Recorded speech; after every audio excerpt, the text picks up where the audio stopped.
Correct. అయితే నాగేశ్వర్ గారు ఇక్కడ ఒక పాయింట్ ఏంటంటే ఈ స్థాయి నాయకురాలు అంటే కేసీఆర్ కూతురు ఒక ఎంపీ, గతంలో ఒకసారి ఎంపీగా చేశారు, 2 సార్లు ఎమ్మెల్సీ, ఇలాంటి నాయకురాలు జనరల్గా పార్టీకి డిఫర్ అయినప్పుడు వేరే వాళ్ళు ఆహ్వానం పలకడం సాధారణంగా జరిగే అంశం. అయితే అటు బీజేపీ రానివ్వమంటుంది, అవినీతి పనులు మాకు వద్దంటుంది, కాంగ్రెస్లో అడిగే పెట్టనివ్వమంటున్నారు, కేఏ పాల్ ఆఫర్ చేశారు అనేది పాయింట్ ఇక్కడ. అంటే ఎందుకు అలా ఆమెను ఎవరు ఓన్ చేసుకోవట్లేదు, పార్టీలో చేర్చుకోవడానికి సుముఖంగా లేరు పెద్ద పార్టీలు, దీనికి ఎలా చూడాలి దీన్ని? అంటే ఇప్పటికిప్పుడు కాంగ్రెస్ బీఆర్ఎస్ ఎందుకు చేర్చుకోవు అంటే, ఒకటి కవిత వల్ల సిగ్నిఫికెంట్గా తమకు కలిసి వచ్చేటువంటి బలం లేదు. ఎందుకంటే బీఆర్ఎస్లో పెద్దగా ఆమె వెనకాల ఇప్పటికిప్పుడైతే ఏ ప్రముఖ నాయకుడు, ఏ ప్రముఖ పర్సనాలిటీస్ అయితే రాలేదు. రాష్ట్ర వ్యాప్తంగా మీడియా ద్వారా కావచ్చు, ఇతరత్ర మన సమాచారం తెలుసుకున్న రాజకీయ వర్గాల ద్వారా బీఆర్ఎస్లో ఏదో ఒక చీలిక వచ్చి, చిన్న చీలికైనా కవిత వైపు ఒక వర్గం వెళ్లే వాతావరణం ఎక్కడా లేదు.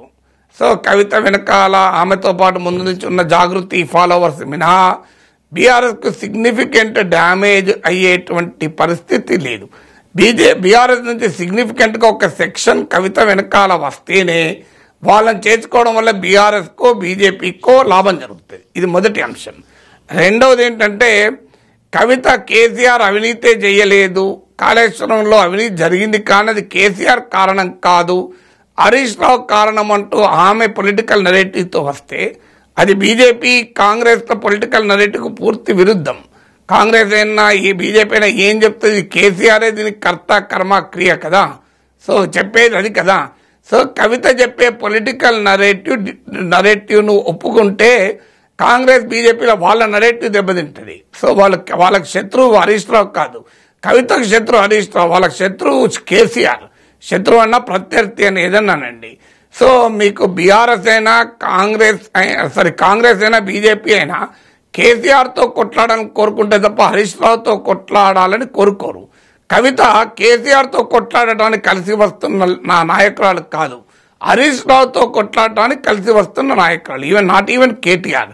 అందువల్ల కేటీఆర్లతో పోరాటం చేయని కవితను కాంగ్రెస్ పార్టీ బీజేపీ చేర్చుకొని తమ నరేటివ్ను తామే పంక్చర్ చేసుకొని, ఇది రెండవది. మూడవది ఏంటి అంటే, ఆమె బయట ఉంటేనే అంటే కాంగ్రెస్లో బీజేపీలో చేరితే మరుక్షణం బీఆర్ఎస్లో ఆమె క్రియేట్ చేసే ప్రకంపనలు ఏమీ ఉండవు.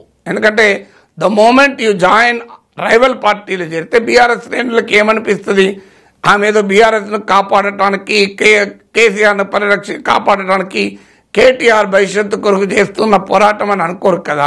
ఒకదాన్ని ప్రత్యర్థి పార్టీలు వచ్చారు, ఇప్పటికే ప్రత్యర్థులకు ఆయుధాలు ఇచ్చారని బీఆర్ఎస్ శ్రేణులు మండిపోతున్నాయి.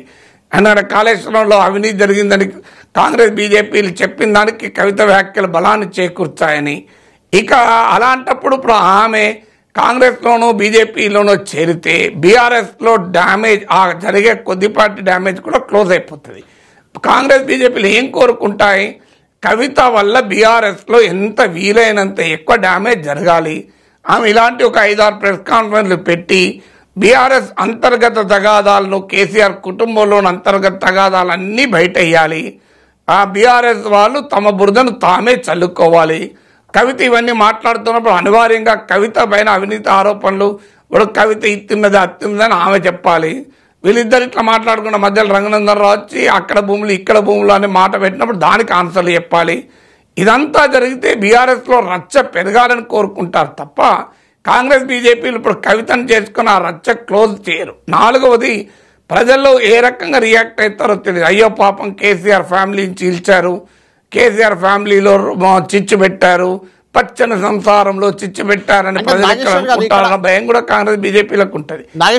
ఫ్యామిలీ సెంటిమెంట్ మన దేశంలో ఎక్కువ కదా. ఇక్కడ ఒక పాయింట్ ఏంటంటే, నిజానికి విపక్షాలు కాదు చిచ్చు పెట్టింది, ఇప్పుడు ఒక రకంగా ఫ్యామిలీలో కవితే చిచ్చు పెట్టినట్టుగా అనిపిస్తుంది. ఎందుకంటే సంతోష్ రావుని హరీష్ రావుని వేరుగా చూపిస్తుంది, కేసీఆర్ కేటీఆర్ని వేరుగా చూపిస్తుంది, కవిత వీళ్ళంతా ఒకే ఫ్యామిలీ, చిన్నమ్మ పెద్దమ్మ కొడుకులు, చిన్నాన్న పెద్దనాన్న కొడుకులు, ఇలాంటి వాళ్ళే కదా వీళ్ళంతా.